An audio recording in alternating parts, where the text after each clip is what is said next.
नमस्कार दोस्तों, मैं हूं डॉक्टर कल्याण घुड़के। हम आज बात करने वाले हैं रशिया ने जो अभी अनाउंस किया है कि हमारी एक वैक्सीन आ रही है और हमने वैक्सीन डेवलप कर दिया है और हम मार्केट में जल्दी ही उसको वैक्सीन को लॉन्च करने वाले। वो पुतिन जो वहाँ के प्रेसिडेंट है उन्होंने डिक्लेयर कर दिया है और उन्होंने इस पे मैं राय बता रहा हूँ। एक्चुअली होने वाला क्या है, सही में वैक्सीन आने वाली है क्या, सही में वो रियलिस्टिक है क्या।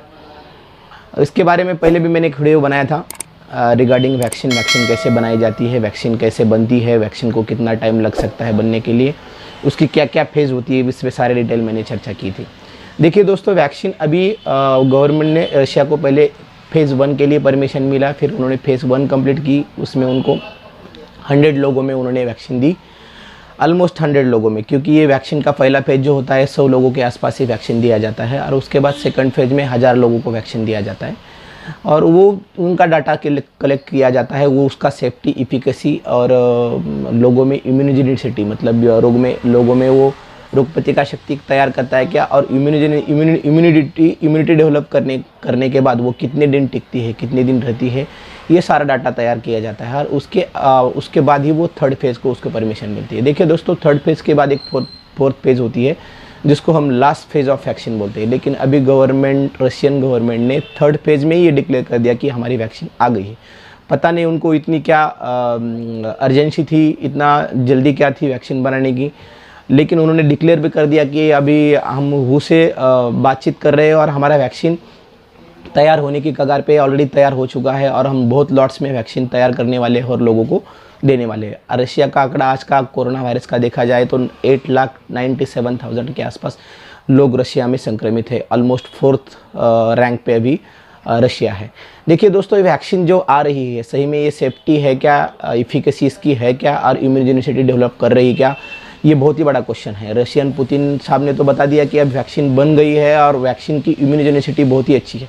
उनको कैसे पता चला इम्यूनोजेनिसिटी का, इतना जल्दी पता नहीं।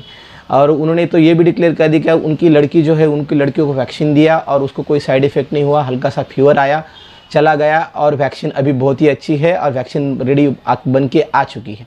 देखिए दोस्तों, मैं ये नहीं कहता कि वैक्सीन नहीं बन रही, वैक्सीन बिल्कुल तैयार होने की कगार पे है, वैक्सीन अभी बन रही है, वैक्सीन चालू है, वैक्सीन के कुछ फेज है, वो थर्ड फेज में जाने वाली है। गवर्नमेंट ने शायद उसको परमिशन भी दे दिया है। इसका मतलब थर्ड स्टेज में जाने के बाद वैक्सीन तैयार हो गई, ये बिल्कुल नहीं दोस्तों। थर्ड फेज में जब वैक्सीन जाती है, थर्ड फेज के लिए गवर्नमेंट को जब परमिशन मिलती है, समझो रशियन गवर्नमेंट को थर्ड फेज को अगर परमिशन मिला हो, तो भी परमिशन मिलने के बाद अब समझो एक बहुत लार्ज क्वांटिटी में वैक्सीन दिया जाता है। 1 लाख के आसपास, 1 लाख से 10 लाख के आसपास या 10,000 से 1 लाख के आसपास लोगों को वैक्सीन दिया जाता है। उसका पूरा डाटा एनालाइज किया जाता है, उसमें कितने लोगों को साइड इफेक्ट हुआ है, उसमें उसकी इफिकेसी कितनी है, अभी तक वो देने के बाद उस लोगों में रोग प्रतिकार शक्ति जो तैयार हो रही है वो कितने दिन के लिए टिक सकती है। ये इतने कम समय में पूरी तरह से उसकी स्टडी करके उसका डाटा एनालाइज करना बिल्कुल असंभव है दोस्तों, बिल्कुल असंभव है।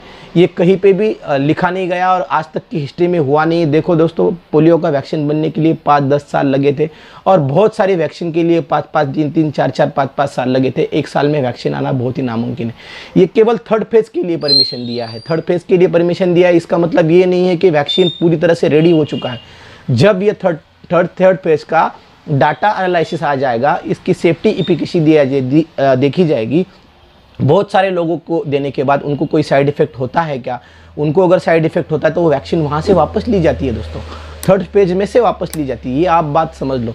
इसलिए वैक्सीन आ गई और रशियन वैक्सीन अब काम करने वाली है। रशिया हमें इंडिया को वैक्सीन देगा और वैक्सीन देने के बाद बहुत सारे लोगों को हम वैक्सीन देंगे और हम कोरोना से बच जाएंगे। ये बहुत बड़ी गलतफहमी है। हम यही बार बार क्यों सोच रहे हैं कि वैक्सीन आने के बाद वैक्सीन की इतनी गड़बड़ क्यों कर रहे हैं, वैक्सीन आने के हम पूरी तरह से उसका प्रोसेस होने तक क्यों नहीं रुक रहे हैं, हमें इतनी गड़बड़ जल्दबाजी हमें इतनी क्यों कर रही है, रशिया भी इतनी जल्दबाजी क्यों कर रही है, पता नहीं। उसमें उसके पीछे कोई पॉलिटिक्स भी हो सकता है, पता नहीं उसके पीछे और कोई कारण हो सकता है, या वो ग्लोबल इकोनॉमी उसके पीछे कारण हो सकता है, या उनको बताना होगा शायद हमारी पहली वैक्सीन वर्ल्ड में आ चुकी है। देखिए दोस्तों, ये WHO को भी उन्होंने अप्रोच किया है कि हमारी वैक्सीन आ गई है और हम आपको अप्रोच कर रहे हैं, लेकिन मुझे नहीं लगता कि WHO इतने जल्दी आपको उनको परमिशन देगा। देखिए दोस्तों, WHO की बॉडी ऐसी है कि उनको मालूम है वैक्सीन की क्या क्या स्टेप होती है, वैक्सीन का पूरा डाटा उनके पास लिया जाता है और उसके बाद उनको परमिशन दिया जाता है। शायद ऐसा भी हो सकता है कि रशियन गवर्नमेंट बहुत लोगों को ये वैक्सीन दी जा सकती है, उसका रिस्क लेके दिया जा सकता है, लेकिन अगर ये वैक्सीन उसमें फेल हो गई दोस्तों तो बहुत सारे लोग उससे संक्रमित हो सकते हैं। वो बीमारी कोरोना वायरस बीमारी से संक्रमित हो सकते हैं और वो जो बीमारी जो लोगों में वैक्सीन दिया है उनकी वजह से बाकी और लोग संक्रमित हो सकते हैं।